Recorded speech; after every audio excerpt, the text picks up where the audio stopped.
Now we're back. Okay, so do you want to do the opening remarks for us, please, bro?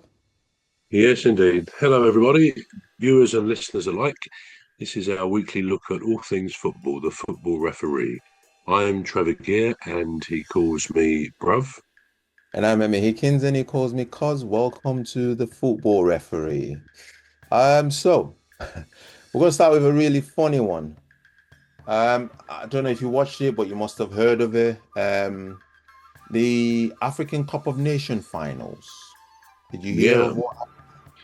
I didn't watch it, but I certainly heard the team were taken off, weren't they, when the penalty was given, which was weird. I know. Yeah, I I, I watched it. strange. I watched the finals. It was between Senegal Yeah, and Morocco. Anyway, um, actually, in my opinion, which doesn't go anywhere, it's yeah.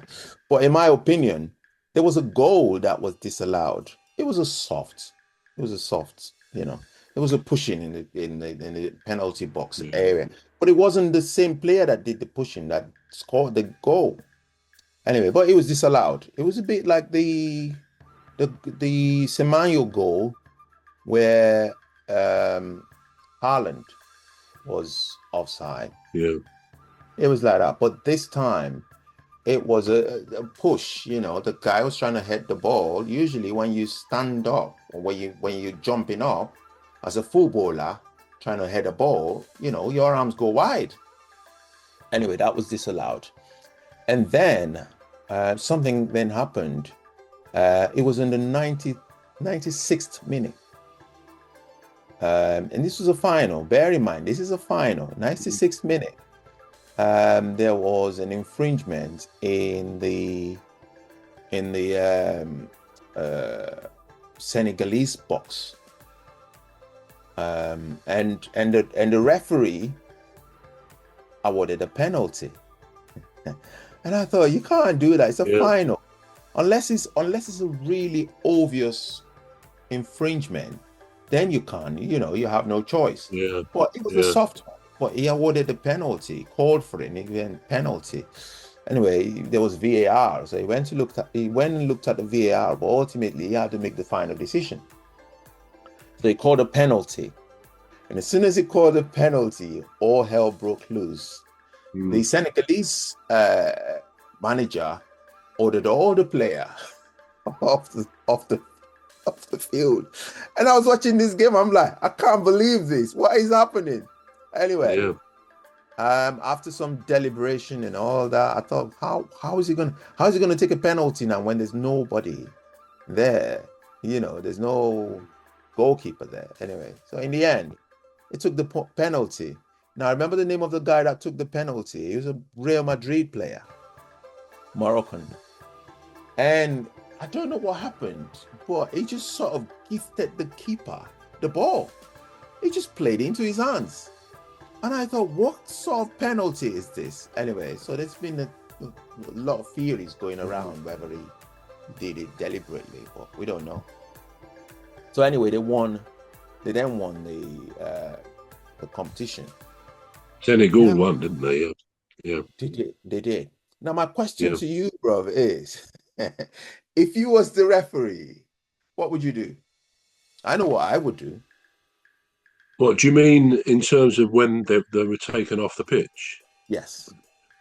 Yeah, that's a very difficult one, isn't it? Because I don't think there's any previous, to my knowledge, example of that. There have been some managers who've attempted to do that, but no, I mean that's a major thing to do, and one imagines there will be some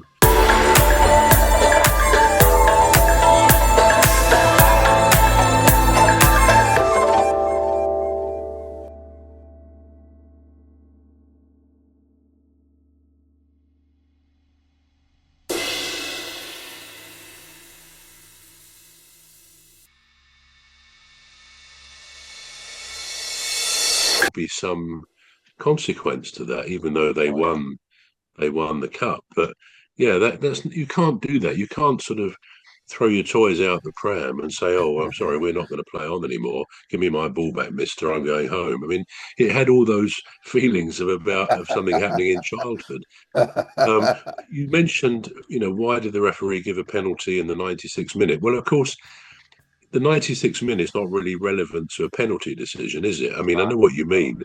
Yeah. Maybe he doesn't want to sort of get into all sorts of problems with the crowd or the players, which is in the event is what happened. But actually, I go along with what we've seen a couple of times recently. You mentioned Semenyo and Haaland, whereby so much aggro goes on at corners between attackers and defenders in the Premier League and no doubt everywhere else. And almost invariably, the ref, before the corner's taken, he'll stop it being taken and he'll go over there and he'll start talking to two of them, usually, don't do this anymore, because they're hugging each other and pushing each other.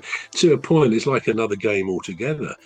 So then the ref backs off, and as he walks back, you see the television focuses on those two players. They're doing it anyway. They carry on doing it. So it's ridiculous that the refs even go over there in the first place. The corner comes over, and it may or may not produce a goal, or it's cleared, whatever. But it's become a bit of a mockery at corners because you see all sorts of bear hugs and pulling, and someone jumps, as you said, to head the ball, and they get pushed. And even that often isn't called up by the ref as a foul.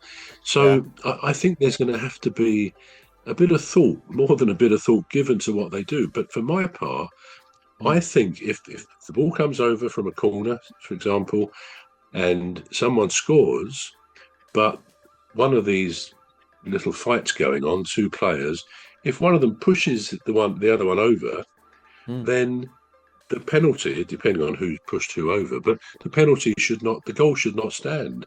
And I think that every time to the ref, I'd say, don't go over to these players.